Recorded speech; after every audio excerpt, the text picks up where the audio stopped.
Hi, can you hear me? Yes, hi. Good. We got it Okay, working. perfect. We did it. Great. Okay, So, so Dr. Armitstead, thanks for coming and letting us interview you. We're really excited. We've got tons of questions to ask from you. Just to introduce myself, I'm Ingrid. I'm with Healing Arts. I'm a practitioner at Healing Arts and do nutritional consultations, um, nutrition response testing as well, and Reiki.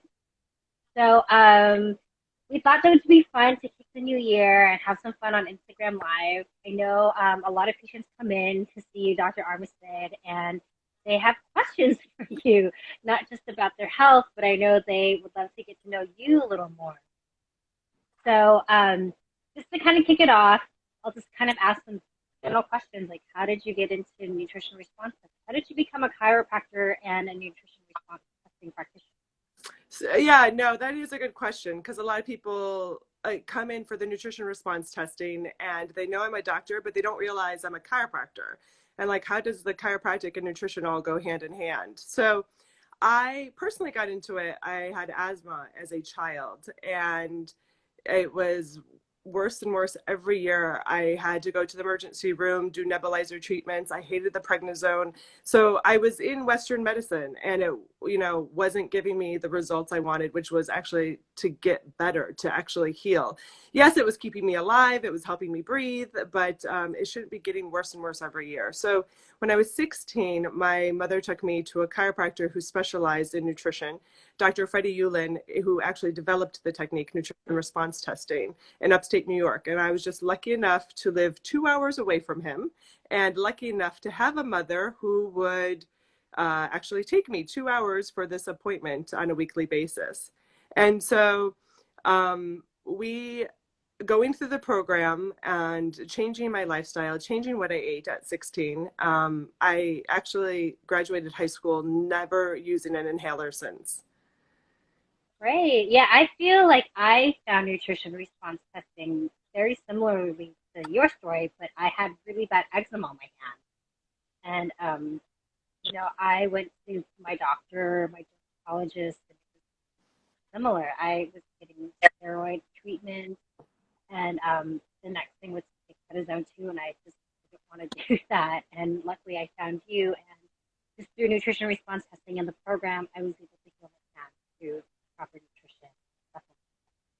That's great. Yeah. Changing lives one person at a time. Yes, absolutely. So I was just lucky enough that I knew this is what I wanted to do when I graduated high school. And I was like, okay, he's a chiropractor, so I'll go do what he does. And I first adjustment I ever had was in chiropractic school, which was very rare. And I love chiropractic. I love what I learned. And so I got this degree, which had nothing to do with nutrition. And it was only after, getting the degree that I learned the technique, nutrition response testing. I learned the muscle testing through all these other different certifications. And I love having both degree, specialties. And I wish, everybody could come in for all of it. And so chiropractically, realigning the joints, having the spine in alignment, getting the nerve flow and blood flow to the organs, of course, allows the nutrition, to work better. The supplements and, what you eat, the body can digest better, the less stress on the body can obviously function better. And so chiropractors got into nutrition because in chiropractic started in the really late 1800s, and then about 40, 45 years later with World War II, with highly processed canned food, a lot more sugar in the diet, they weren't getting as good of results. And they were like, what is this? So that's how they realized that toxins, maybe the metal from the canned food or the sugar, whatever was bothering the body, wouldn't allow the chiropractic adjustment to hold as well. And so that's, the history of how chiropractic and nutrition came together. And so it is really fascinating. And I love having both tools to help heal people. That's great. So, for someone who is new to nutrition response testing, can you explain how that works? So yes, nutrition response testing is a form of muscle testing the body to figure out what toxins are stuck in the body and then giving the body the right supplements, whole food nutrition to help the body heal. And so muscle testing is the word I like to use. Another term for it is applied kinesiology, started in 1960s by a chiropractor. And you can use any muscle in the body. It's just easiest to use an arm. So if you come to the office or if you've been muscle tested, usually people just put out their arm. And I don't have enough camera footage to show you guys, but patients put out their arm, and then as a practitioner, we push on the arm. We also would put pressure on the organs, the thyroid, the stomach, the pituitary. We would check all the organs. And let's say, as I put pressure, let's say on my sinuses, let's say a patient comes in with sinus pressure or sinus headaches, and I put pressure here, the body doesn't actually like the pressure, even though it's light. It sends a signal up to the brain, wants to protect this area, that if I push here and I'm pushing on that arm, I'm confusing the body neurologically. The muscle testing is a neurological testing. So the body wants to protect this area, but I push on this and the arm that the patient can hold now actually goes weak. And like literally, it's weird because we're used to our arm being voluntary. You know, we can do whatever we want with it. But the muscle testing is all about going through the autonomic nervous system. And so automatically, the arm, no matter how much they hold, they can't hold it. And so it gives, you know, it might give a lot, it might just give a little bit, you know, and it's our job, Ingrid, you know, to feel it. And so if the arm goes weak, the reason is because there's something going on here. But the question is, you know, what is it? So then we use homeopathic test kits. I don't have a sample here, but they're little glass vials. And the body can pick up on the energy through the glass. And then we just lay it on the body, doesn't even matter where, because automatically the body can pick up on that energy. I literally think of it as like wavelengths. So each different vial of different toxin, whether heavy metal or heavy chemical or parasites or food, you know, sugar, alcohol, chocolate, you know, what can the patient eat? What can't they eat? The body can pick up on that. I literally think of each one of having a wavelength that the body can, you know, react or not react to. And so we lay it on the body. The weak arm now goes strong. And so that change in the muscle testing is because something in those vials the body is reacting to. So then we go one by one. We actually figure out what it is for the patient. And we tell them, you know, okay, do this, don't do this. And we make lifestyle changes based on the muscle testing, and including changing the diet. And then to figure out, okay, we figured out what's bothering this, but then how can we help it heal? So then we take majority of supplements we use is standard process, but I use some herbs, some homeopathy as well. But the majority of it is whole food nutrition. Standard process, if you haven't heard of it, is an organic farm out in Wisconsin, and they make supplements because we really believe that the body can heal with food. And then sometimes if food isn't, you know, making this reflex go strong, then we'll look at some herbs and homeopathy. So then we'll test each different supplement up against the body. The body can pick up on it, and we can go from there. And so then we're looking for the supplement to make this reflex go strong. So then I know, okay, this is what the body needs to heal. I've been doing it for almost 15 years now. And yeah, and I still love it, which, you know, is a blessing. Yeah, it is pretty amazing how the body is always trying to tell us things. And we always say in the office, you know, the body can heal. And it's really like as much as the body can heal, the body is always telling us what it needs and what it doesn't. Yeah, and I think that's part of it too, is the skill set of trying to explain to patients, your body will give you signals. You have that big cup of coffee with milk and sugar and you feel like crap for a reason, you know, please listen. Yeah. And so I think that's also a part of what we do at Healing Arts is really help people realize that mind-body connection and how to have a loving, healthier relationship with the body. Yeah, that's really important. Okay, so what are some like of the biggest misconceptions patients have about nutrition? About nutrition or about nutrition response testing? About like we could do one about NRT and then we'll talk about even nutrition because I know there's a bunch of questions about nutrition? Yeah, so I think one of the things, misconceptions I have to explain to patients is what we do is not a quick fix. So it's different than Western medicine. It's not here, take this supplement and I'll see you in 3 months and let's see how you're doing. It really is monitoring the progress, helping patients get rid of toxins. And in that process of detoxing, certain things actually can get worse before better. And so that's one reason why it has to be monitored. I don't want to overwhelm the kidneys. I don't want to overwhelm the liver while I'm doing this. But then also holding them accountable to the lifestyle changes, including the food and the changes that they should be making. Um, and so that paradigm shift has to happen. And it's not like they have to totally understand and know what it is we do on that first visit, but just be open to the fact that we're really trying to heal the root cause, and none of these supplements, are a band-aid or a quick fix or magic bullet.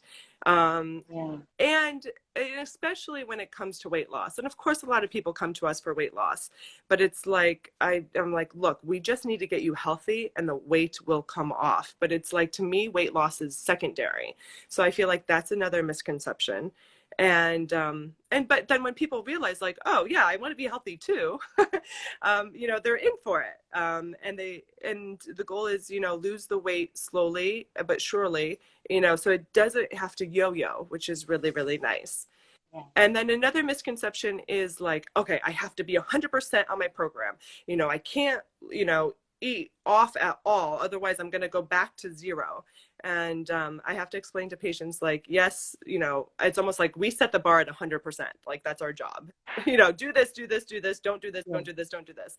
But in reality, of course there's birthdays, and of course we just got through the holidays and everything. It's like, okay, just get back on track, do the best that you can. We're here to help you.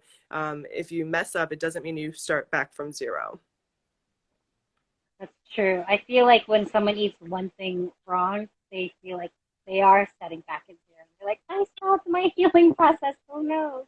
But it is like always, your body is always healing. So it's okay. Like just get back on, drink tons of water and keep moving forward. Yeah, absolutely. Yeah, and I do, one of the things that you told me when I was a patient that really, for some reason, really stuck with me even now, and I like to tell my patients this too, that the body makes new red blood cells every 90 days. So to really see a change in your body, for your body to be completely a new body, it does take 90 days to be on a new, like a different program, a different eating program, a supplement program, to really feel the effect and to see the effect. Yeah, so I just talked about the paradigm shift of it not being instant gratification, but you're right. The 90 days is a big deal, because with a new red blood cell, all red new blood cells, then the biochemistry of the body really is different. And all the lifestyle changes we make, and we say no bread, no cheese, no nothing, it tends to be, only for 90 days. No, just meaning it really does change the better, and you can have other things afterwards. It's not forever. Yeah. Okay. So now that we know how muscle testing, nutrition response testing works, what are some of the common or popular reasons people come to you? Um, I mean, everything and anything under the sun. And so with nutrition, a lot of times it's weight loss. But also I feel like I handle a lot of digestive issues. I just think, between constipation and diarrhea and bloating and acid reflux, I feel like if it's one thing I, you know, help people with, it's that the most. Um, Yeah. I guess Western medicine just isn't finding the root cause of, whether it's candida or parasites. Parasite testing really isn't the greatest, but I mean, we help with headaches, infertility, and that's infertility is just like really rewarding, after meet the mom and the dad, and actually help them get pregnant and then meet that little bundle of joy, so that's really rewarding. But we help, all autoimmune, Hashimoto's, cancer. I mean, you name it. And like, that's our goal on that first initial visit. Can we help this patient or not? And The whole point is get rid of toxins, and with the right nutrition, give the body a chance to heal. But actually, another misconception is people feel like they have to either do nutrition response testing or Western medicine, and you don't have to Mm. choose. It can be both, because we use food as supplements. A lot of times it doesn't interact with medication. And so we give our patients the best opportunity if they do choose to do Western medicine as well. Yeah, true. So I know when we do a program, we do a supplement program and a food program when it comes to nutrition response testing, because nutrition is a big part of it. Between like, what do you think is um, the hardest part for a patient with the program? Like I know for me, um, it was like I had a really hard time giving up. Like I think I had to get chocolate, and I had a really hard time with that. But I eventually did it, and I feel great. Yeah, But it's different for everybody. I do think it is different for everybody. In general, it usually is the food changes. They can go out there and they can get new deodorant, they can get new toothpaste, but yeah, sticking with the food really is the hardest thing. And then when it comes to food, what is the hardest? I don't know. Everyone has their thing. So for you, it was chocolate. I mean, I remember this. A 50-year-old gentleman, it came into the office. He would not do the program because he could not give up his 5 cups of coffee. And when I explained to him, Wow. okay, let's just do 4, he couldn't. He wasn't going to do it. And so that's part of it too, right? We're asking people to take an active step in their healthcare, and some people are willing and some people aren't. But it's probably the sugar, the caffeine, or the wheat or white flour, the bread. Those are the top 3. I don't know. But True. people won't do it because they have to give up alcohol too. And yet, I'm thinking of a current patient right now who is great on her food, great taking the supplements, and she will not give up her cigarettes. So Oh yeah, yeah. yeah, it's different for everybody. But I mean, there are ways, like even like for supplements, right? Because I know some people have a hard time swallowing supplements. Like there are ways to like we offer different things, homeopathic liquids and other alternative things. So even with the food and the cigarettes, like there's other ways, right, to help with them overcoming. Yeah, and sometimes people are like, I ate like crap when I was on vacation all week, so I didn't take my supplements. And I'm like, well, they just decided to stop the program altogether. Like the supplements don't work if you're going to eat crappy, but it does help to continue the supplements even if you do eat crappy, because we got to get that crappy food out of you, and the supplements will help you get through it faster. Yeah, that's true. Okay. So um, let's talk about a little bit of the nutrition part then. Like, can you tell us how like proper nutrition actually can help heal any diseases and disorders in the body? So yeah, so we go through all the different vials. We tell people what they can and cannot eat. So like, I guess the question is like, what's the premise behind how nutrition helps? Yeah. Yeah, so in all honesty, I mean, just the basic foundational principle is everything you put in your mouth causes a reaction in your body. Nothing you Hmm. eat or drink is like neutral. So it's either helping or it's hurting the body. And anything that is highly processed, the body is like, what is this chemical? It doesn't recognize it as food. But if it can recognize it as food, we eat more local, organic, not processed food, then the body's like, oh, I know what this is. I can break it down and use it for my knee or use it for my hair or use it for, food is Hmm. replacement parts. There's nothing else that we're going to do or put in our body that's actually going to rebuild, our cells. And so I think people need to understand, like, they don't just, you don't, if I say no coffee, because the muscle testing says no coffee, you're not going to get away with that coffee that you're going to drink. And so nothing is neutral, and we have to take responsibility for that. And another rule of thumb is do not eat or drink anything that your great great grandma couldn't eat or drink.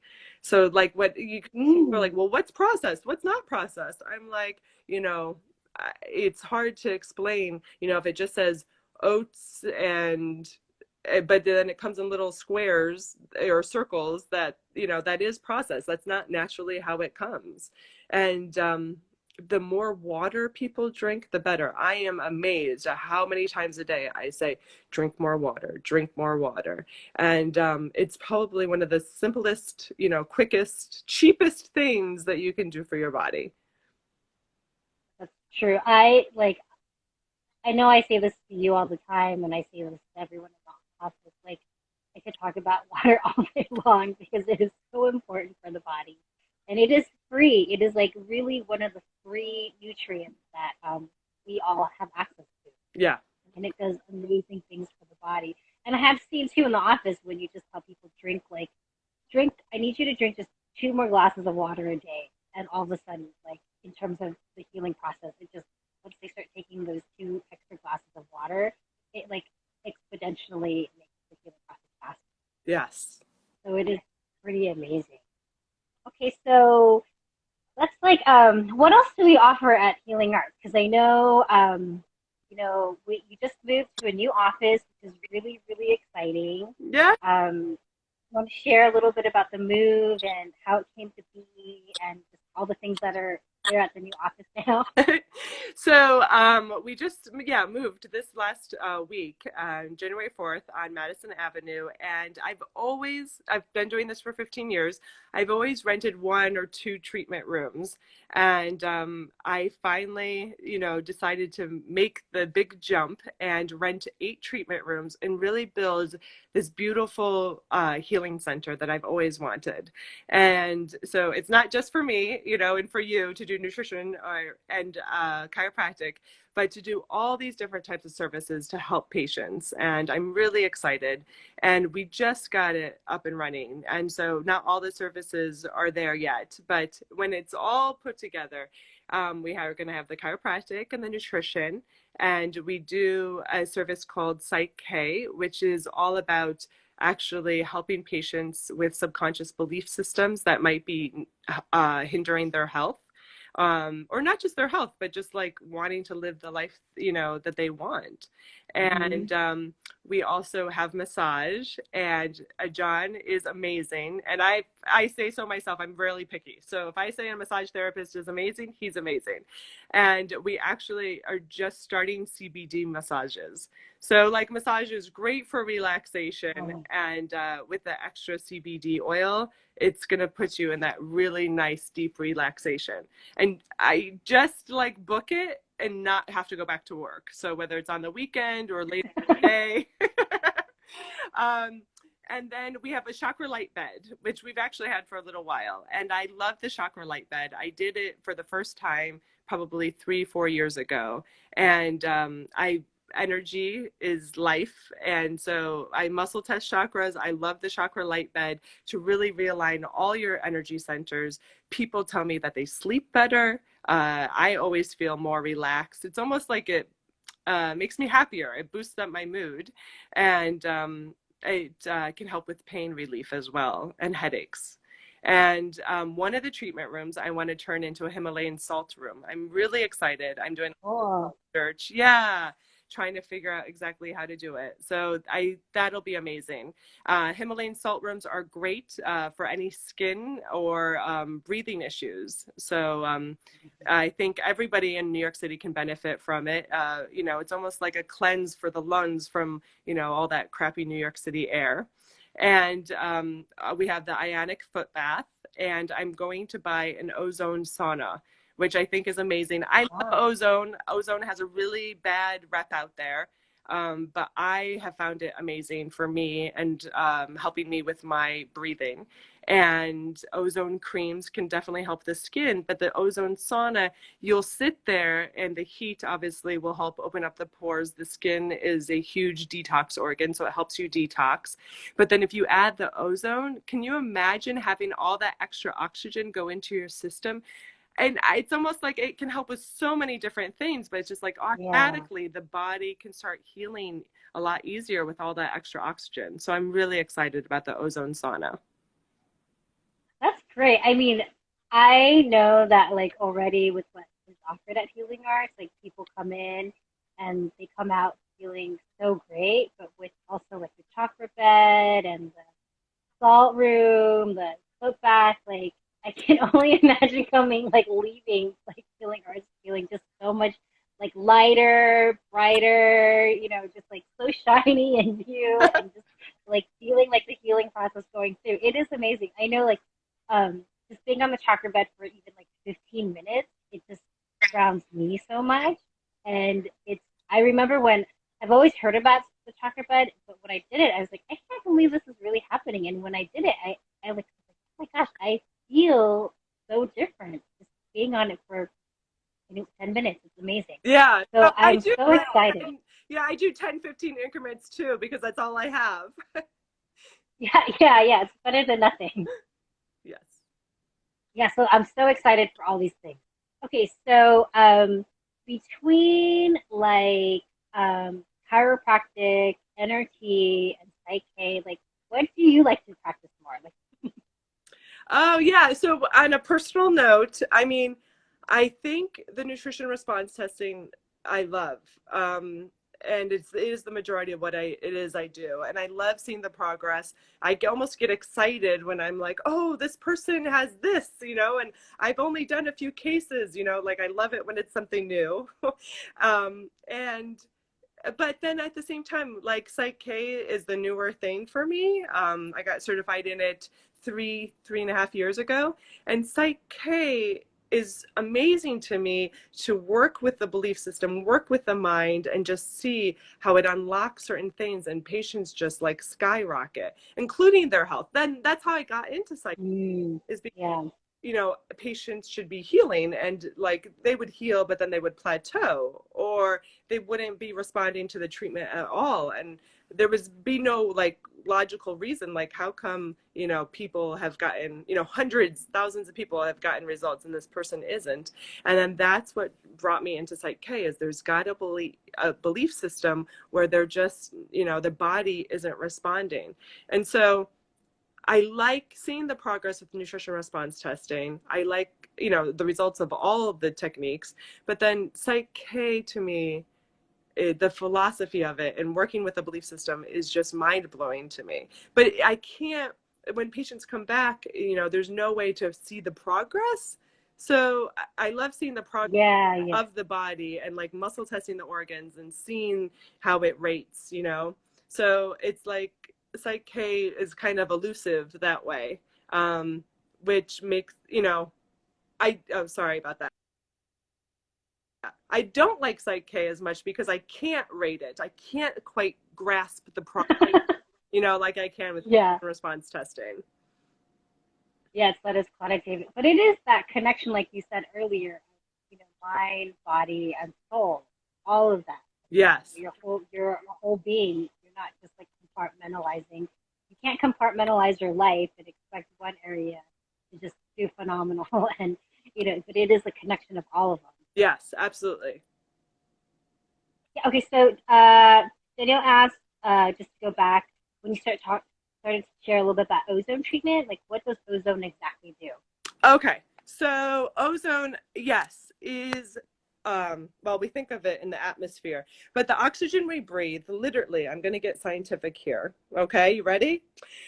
Oxygen is literally two oxygen molecules put together, and ozone is when there's three oxygen molecules put together.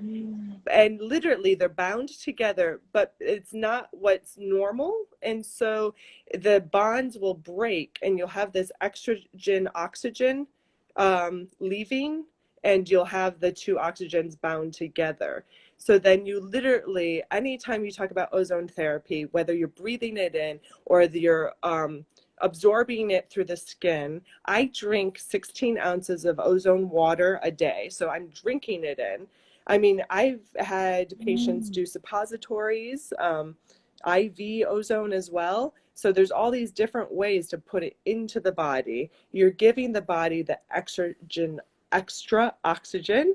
So it's like that boost, which could be for so many other reasons, whether it's, anything, cancer, anti-aging, headaches, digestion issues. Like, it's really good at killing bacteria. So if you have any sort of low grade infections, I would highly suggest it.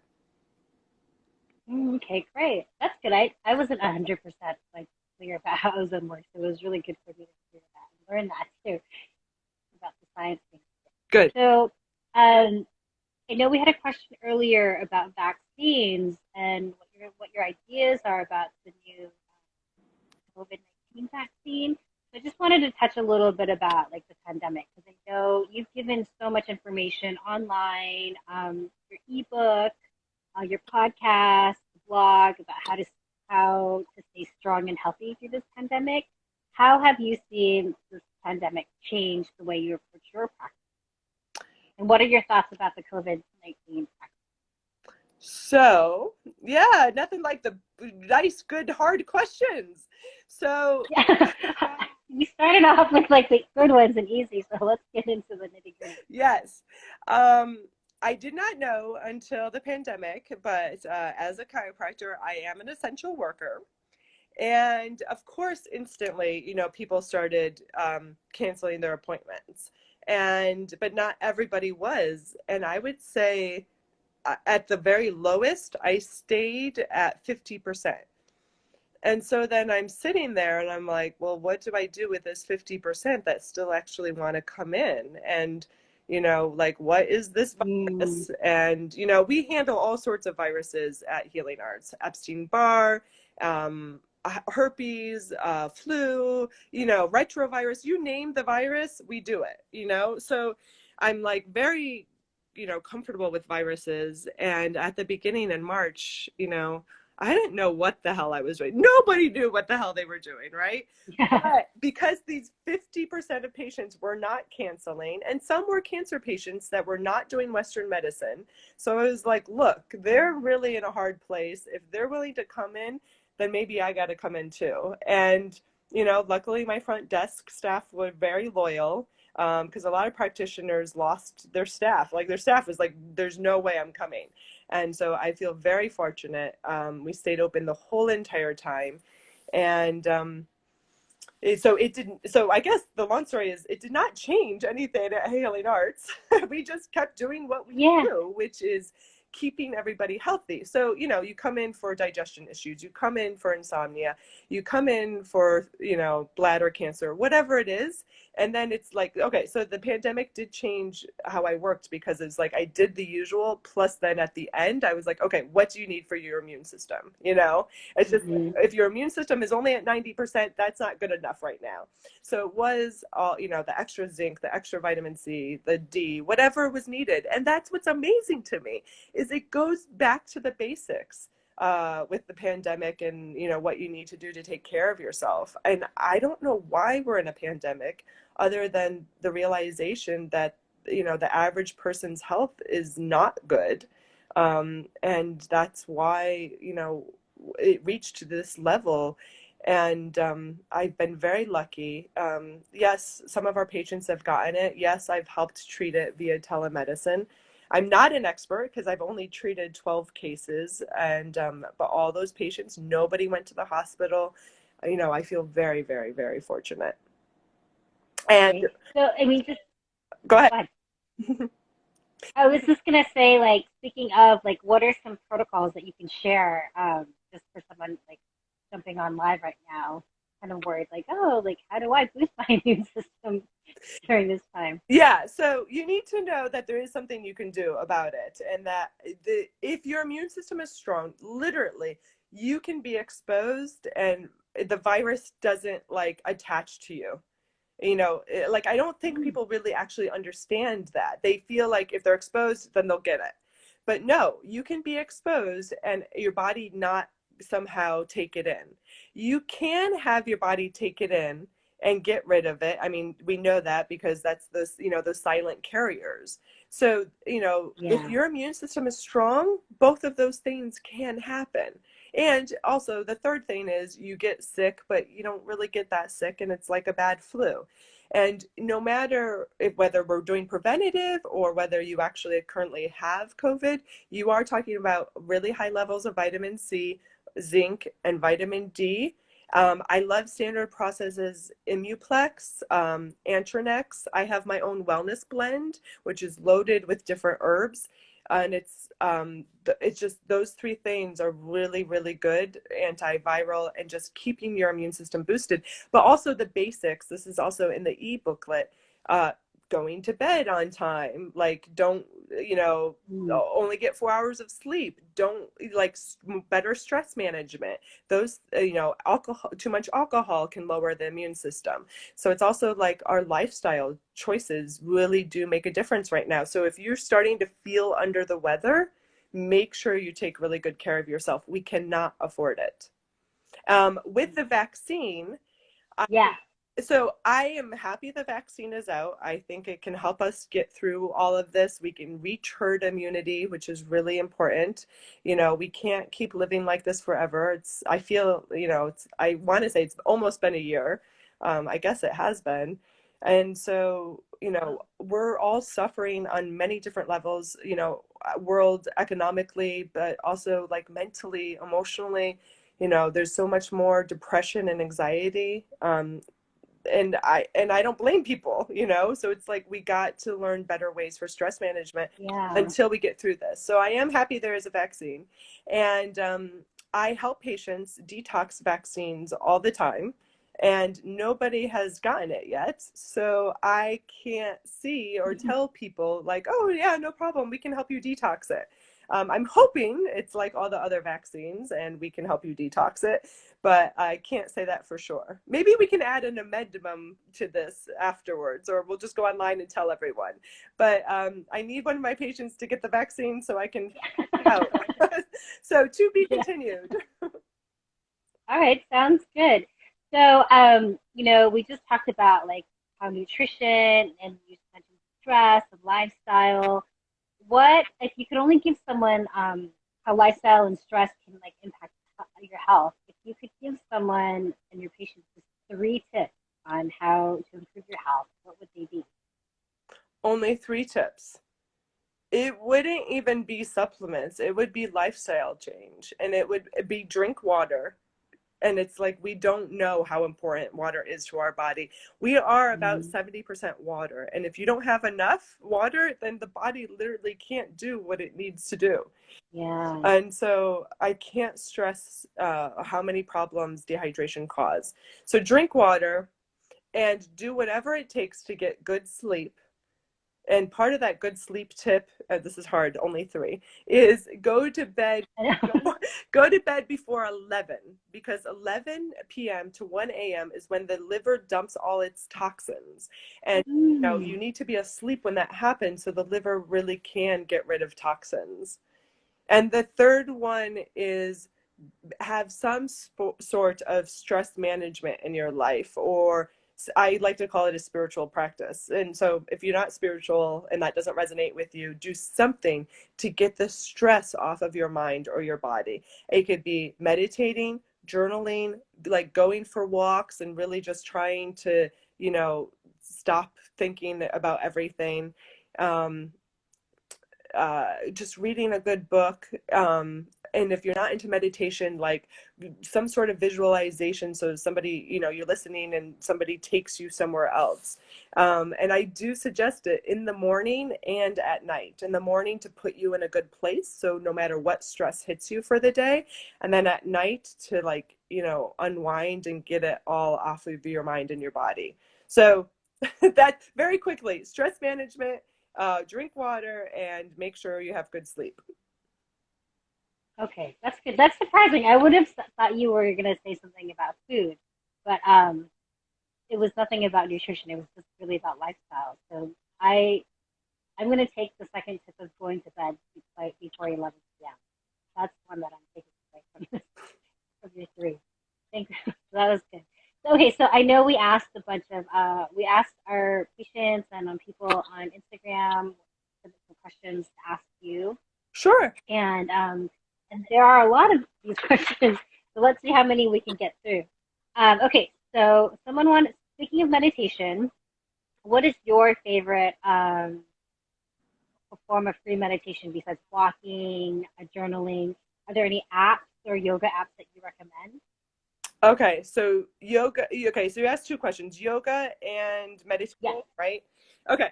I just Yeah. sure I understood the question. And so, okay. Oh, sorry. No, it's okay. So with meditation, I have no specific way of meditating. I wasn't, certified in anything. And it's just like, I read about it and I was like, okay, I can try to sit here and empty the mind. And so I don't feel like I'm an expert. There's lots of different ways to try. And when you empty the mind, though, like that gets you in that center, that peaceful, aligned place that is so powerful. But I feel like that's just a piece of it. I feel like when we meditate, we're missing, um, it's almost like when you're silent, you're listening, right? But then we're Yeah. missing the part where we actually like share like what's actually bothering us. I guess the best way to say it is we're missing the prayer part. And if we can put prayer and meditation together, we have the full cycle of communication. So meditation is just part of it, but praying or just talking to yourself and just saying whatever's on your heart, whatever's bothering you, or whatever you're grateful for, that's the second part. And I feel like people need to put that together. Apps, though, can really help people. And like we just talked about, how meditation is really hard. And if your mind is going 20 miles an hour a minute, it's not going to just go into silence. That's a skill set Yeah. that people need to learn. And actually, the ultimate goal is not just to meditate and learn that skill set for, the 20 minutes or the hour that you meditate in the morning, but bring that silence, bring that center into every single moment of your life. That's the goal. Learn to live a walking meditation. That's where you would find peace. And that would be the ultimate goal. And it's a skill set, and that would be what you would ultimately want with that skill. And if this is also hard, especially in New York City, I mean, life is just like go, go, go, go, go. And now Yeah. stopped, it's not go, go, go, go, go, but anxiety has even gone higher because people don't know what to do because it's stopped. So visualizations are really good. There's tons of YouTube videos where you're listening to somebody, talking about walking on the beach and what have you. But an app that's really good is Headspace, that I recommend to patients. And I do yoga with an app called Down Dog that I downloaded, no joke, the end of February last year. I didn't know how good it was going to be and how much I needed it. But Down Dog has amazing app for yoga. They also do high intensity interval training. They do your regular aerobic workouts, so you don't need any actual weights or anything. They just use your body. And every time you hit a workout, it's always different. And I mean, that's what I love, right? And you don't even have to think about it. And you can, do all these different, like, make sure you strengthen your core or more do upper body, so you can personalize it that way as well. And I just learned actually today that Down Dog has a meditation app. So I don't know if it's any good. If Oh, cool. any of you guys have used it out there, please leave a note. I do want to check that out. Okay. Okay. So, speaking of meditating, and you said you recommend doing it in the morning and at night. How do you start your morning? And how do you like? Do you have a favorite morning ritual? How do you start your day right and healthy? Okay, so for people might find this interesting. I am not spontaneous. I love my rituals. I love my, rhythms. And so I'm pretty boring.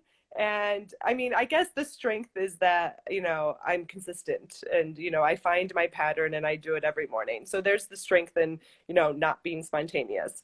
But I have two children. I have a 12-year-old who loves to sleep in. That's not a problem. But my 2-year-old, doesn't know what it's like to sleep in. And even on Saturday and Sunday morning, it's, 6 a.m. I'm lucky if it's 6:30.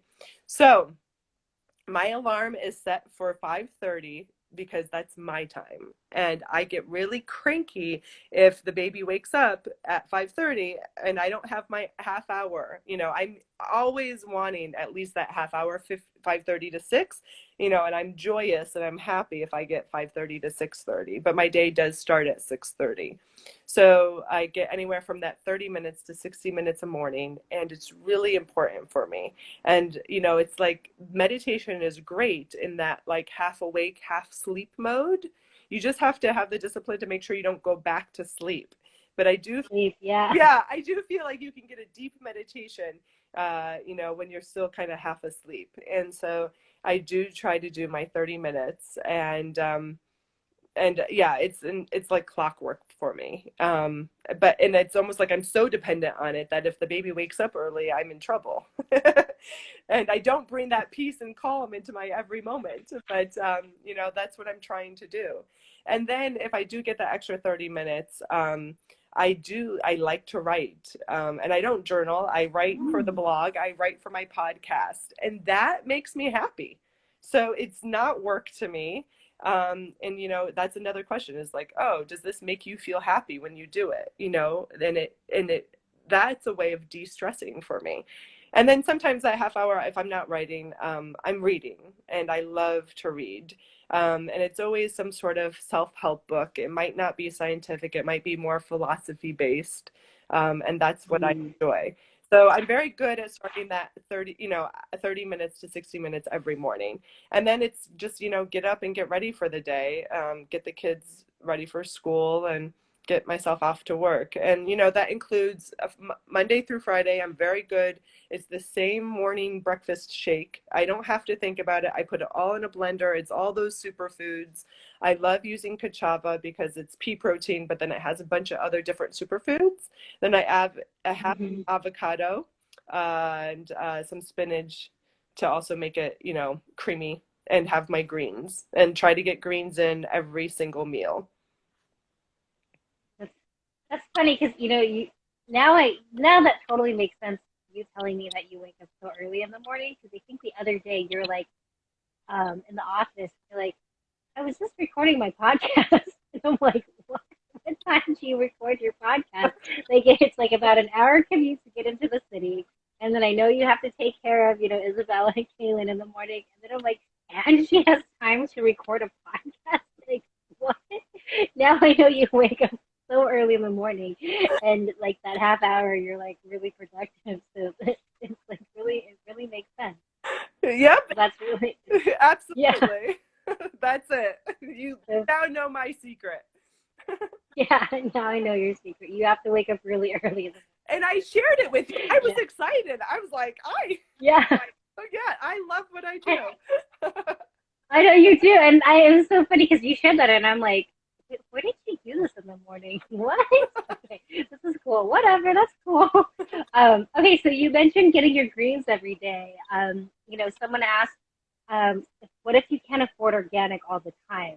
Are there any fruits and vegetables that you recommend that you absolutely have to get organic? Yeah. Like, I know there's that dirty dozen list. Yeah, so that is a good question. And very simply, if the vegetable or the fruit has a peel, then you're a little bit safer buying non-organic. But if you can buy local, it would be better. So local and organic are really, really important for health. It's not just, sort of, kind of. It's like really important. Everything you put in your mouth makes a difference. So the more nutrition, the more vitamin C something has, the better. And if it doesn't have the chemicals, it doesn't have the pesticides, it has to be organic. But I understand, unfortunately, organic costs more, which is awful. The way I look at it is you're investing in your health, with a higher grocery bill. But if you can't, money is really tight, and, we are in a pandemic, then anything you would, buy your bananas, maybe not organic, but you would definitely buy your peaches organic. And peaches are one of the highest ones that absorb the pesticides through that skin. Buy spinach organic, but if you're going to eat cucumber, then go ahead and peel it. So the peel absorbs the pesticides, and then you're safer if you peel it. That's good to know. Okay, someone wants to know what kind of shampoo and conditioner do you use? It's because you posted on your blog your apple cider vinegar and baking soda rinse, and they really, really enjoy it.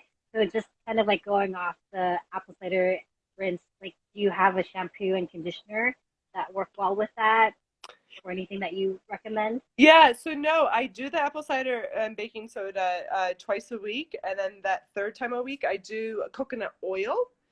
And it's, Mm, yeah, and I don't do anything else. I just do the coconut oil, and it's once a week, but it also gets the hair moisturized, and that's what it's for. And you let it sit for anywhere from 10 minutes to 45 minutes or even longer, and depending on how dry the hair is. So it is, the more natural, the better. I don't go out and buy anything, even though I know that they have some companies that have no sulfates is what you're looking for, is the big one that damages the hair.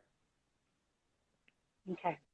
Yeah, that's true. I use a no, but that's I'm gonna try the coconut one. How is it easy to rinse the coconut oil out of your hair? And so, no, yeah, you have to get conditioner for that, right? Because it's too oily and you have to have something break up the oil. And off the top of my head, I can't even tell you what conditioner I use with that. Okay. All right. Maybe That's why we'll I hear only go about it in once the a week. blog. Yeah.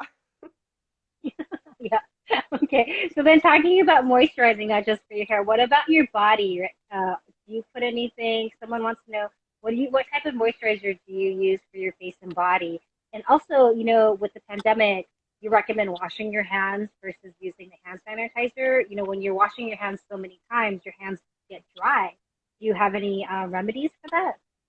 And so for my body, I use coconut oil. If I feel like for some reason the coconut oil is drying me out, then I will switch it over to sesame oil. And I literally will buy the organic sesame oil, non-toasted, in Whole Foods. And it's weird to go to the cooking aisle for your skincare, but your body, your skin absorbs all of that. So it's important that what you put in is as natural as possible. So coconut oil or sesame seed oil, non-toasted. For my face, I use a rose oil. Rose is really healing for Mm. the skin. The company is Badger, and I also use Badger's cleansing cream and lotion for my hands. Burt's Bees is really good because instead of using petroleum, they use beeswax. And I know Burt's Mm. Bees is like everywhere, so that would be an easy thing to pick up for lotion. It's true. I like using sesame seed oil for everything. I know originally, you tell some of your patients to just put it on their scars for scar therapy, but I love it all over. Like I put it as my daily moisturizer. I put it all over my body. It feels really great. Oh, good. Yeah, okay, and then all right, so talking about nutrition, because part of NRT and in the office we always look at what we're eating. Like, what do you eat in a day? And how do you eat? Are there any diets that you recommend versus not using? And is animal protein okay? Yeah, that's a good question. So, what do I eat? So, my body still doesn't love fruit, believe it or not. After all the Mm. years, we add back in food, and I can't get away with fruit. So, a little bit here and there. I do eat an apple a day. I do test for it, and that is the fruit I use. And then sometimes I'll splurge on raspberries or blueberries or watermelon when it's in season. And the apple a day is for the malic acid to keep my liver healthy and detoxing. Because if we actually do a Mm. full-blown liver flush in the office, I'll give malic acid tablets. But this way, an apple a day, it's my snack after work, like to be very specific about what it is I eat. And I do make sure that I do greens 3 days or 3 times a day. I do eat breakfast, lunch, and dinner. I do eat animal protein and it is usually just once a day. Sometimes it is actually twice a day. I and so I actually feel, unfortunately, like it's the quality of meat is really, really important. And again, of course, Yeah. where, yeah, your money, goes, unfortunately. So, like, do not skimp out on the quality of your meat. Otherwise, I really feel like it's toxic. And it's just better not to eat it. I was vegetarian for 3.5 years when I was in college. I wish I could be vegetarian again. I've tried. On day 5 of not eating meat, I hate myself. I am so moody. I was like, oh my God, I can't do this. And so it's just everybody's body is different. And so, I do the good quality meat. And my carbs are limited. I eat too many carbs, I gain weight. So it really is.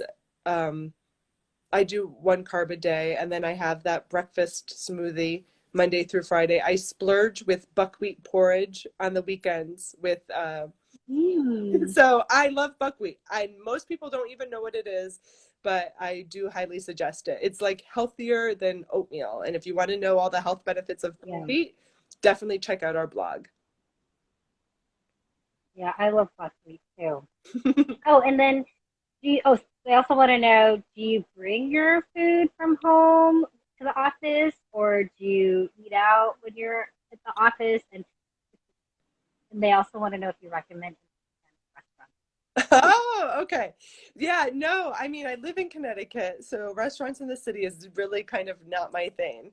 And if I was to eat out, I do not eat out. I always bring my leftovers from, it's easy. It's just, I make sure I have extra that I cook at dinner, and then I just put a bunch of arugula with it. I love arugula. I like the bitterness to it.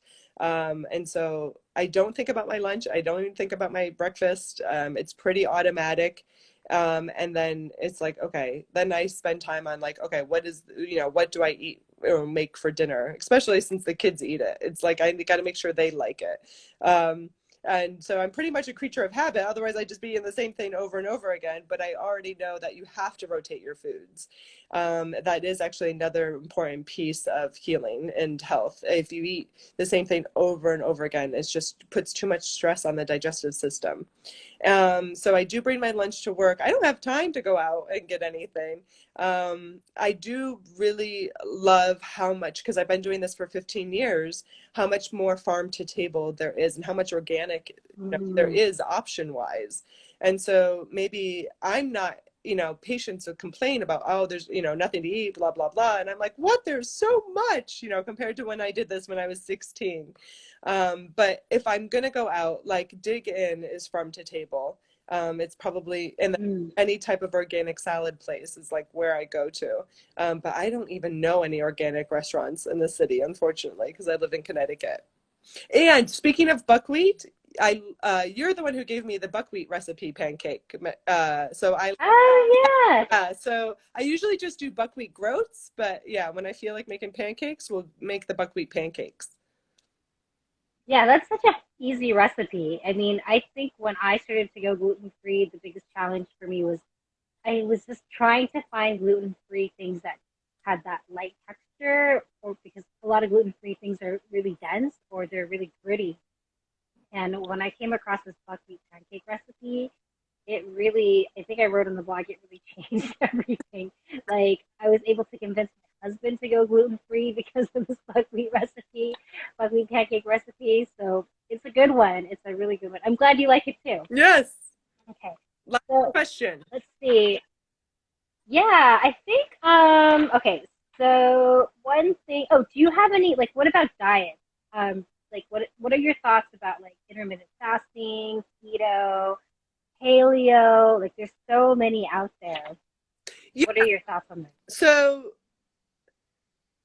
yeah, that's I'm like sitting here trying to think like what diet do I like the best, and I can't tell you because I love the muscle testing, and the muscle testing gives us all the information we need to be as specific as possible, and everybody is different. And so a keto works. I know it kind of has a bad rap sometimes, but for certain patients it works beautifully, for any type of neurological problems, Alzheimer's even, diabetes, weight loss for sure. And sometimes I'll even mix keto with intermittent fasting. Um, so Mm, they'll do keto, but they will only eat when it comes to a certain window of time. And when it comes to intermittent fasting, I can tell you that what muscle tests and what seems to be the best for my patients to eat, the window of eating is 1 p.m. to 7 p.m. And 7 p.m. is not easy. It's 6 hours. You have to be eating by 6:30, so you're done at 7. But that is what I see works the most. Yeah, I mean, I I do support paleo, I do support keto, I do support intermittent fasting, but I can't tell you that one is better than the other. And it's all about the muscle testing, and everybody is very individualized. Um, Intermittent fasting personally doesn't work for me. I need to have my breakfast in the morning. Like, I need to have that fuel. Um, and so Mm. yeah, and I can't tell you, like, I'm not anti-coffee. It's all about the quality, though. It is all of, people do drink it in excess. So that's what makes a difference, really. The quality. So it's almost like anything you put in your mouth. You just want to make sure the quality. Like, what is the quality that you're putting in? Like, going back to nothing is neutral. So if it's either going to hurt you or harm you, make sure you're eating something of high quality to nourish your body. Yes. Okay, great. Okay, so I think we have time for just one more question. And this one is, sorry, I'm looking through the questions. Okay, so how do you separate, especially in something like wellness and health? Health and wellness is something that's so pervasive in everything that we do in our lives. How do you, a lot of people have jobs where they can actually separate work from home. Like if I was, I don't know, an accountant, I could probably say like, okay, I'm done with doing my accounting. I can, focus on other things. But, how are you able to separate your work and life? Separate your work and your home life and your private life with what you do. Can you? Do you? And what is your experience with it? And what's my what? Experience with separate, if it's possible for you to even separate like your Yeah. work from your personal life. Yeah. I mean, so there's office hours, right? So it's like, that's a very good, black and white boundary. Like, I'm with patients these hours and I'm not with patients those other hours. But because, you know, I live what it is I do, walk the walk, talk the talk, you know, I have my routine down, of eating healthy and everything, that I don't even think about it. But then sometimes I'm like, Mm. oh, I need to try this for patients, or, oh, what about this? Or, like, coffee enemas are not my thing. But like, before I went out and like started recommending it to patients, I did all the research and I had to try one myself. Mm. Or I gave it to patients. And coffee enemas are amazing, especially when it comes to cancer or helping support that liver. So I guess in that way, I'm constantly always thinking and researching, and there's always that next new superfood or that next new, supplement that I'm, trying out on myself first before I bring it into the office. So in that way, you can't really, separate it. And I've been blogging for years, but only the past year have I actually been doing podcasts. And I think everybody, I've gotten a lot of good feedback on that. Hundreds of people listen to one podcast. So it helps, that keeps me motivated, to keep putting the material out there, because I think it's so important that people learn, how to have a relationship with their body, and that what they eat, makes a difference. And that if they have a health concern, that there is something you can do about it. I hate how everything is like, oh, it's old age, or, oh, it's bound to happen. It's your, Mm. you know? So that definitely keeps me, Yeah. driven in that aspect. And, I could try more recipes for you guys, but that's like not my thing. I have like my 7 meals that I cook at dinner and I rotate them, and that's it. But that's what you do, Ingrid, right? You're good with the recipes. Yeah. Yeah, I love trying new things. I mean, to be honest, I could eat the same thing every day too. Like that's how I like. If I could wear the same thing every day, I would. If I could eat the same thing, it just makes everything so much easier. But then there is so much food out there, and I think when I started on my nutrition journey, I didn't like when you tell someone no, they immediately feel so limited, and that's the polar opposite of like I hate it of eating healthy. Like it really, for some reason, when people tell me eating healthy is boring, I kind of I don't know. There's a contrarian in me that says, really, because it's actually really easy and really delicious, and there's tons of food to eat. So there is just a shift of you know eating bread, making sure you're not eating bread at every single meal. It's funny. I saw the food pyramid. I was looking at a food pyramid the other day, and I was like, oh my gosh, it recommends like 6 to 11 servings of bread every day. Like, what? I was like, what is this? So when you tell people they have to go gluten free, they freak out. But there's so much more to eat. So that's why I love doing it. Yeah, I yeah. kind of love sharing that. Good at helping people like understand what they can eat, which is really good. Yeah, because it's like not about the nose, but it's about like the million yeses that are out Yeah, and just there. opening Okay. up people's minds. Yeah, and trying something new. Yeah. Yeah, absolutely. Well, I mean, Dr. Armitstead, thank you so much for spending some time with us. I think we've, covered a lot. This was really fun. Is there anything else you'd like to share before we end? Nope, I think you covered it all. No, this was awesome. No, yeah, no, I'm glad I could, share my history and more about who I am and what we do. And, those were good questions. So thank you guys. Yeah, thank you. I sometimes in the office it gets a little fast and furious, and and you have your healer hat on. So I'm like, oh, it'd be really fun to do an interview because there's so much information that you have, and I know you care so much about all the patients and everything we do. So thank you for sharing that with us today. You're welcome. Take care. Bye.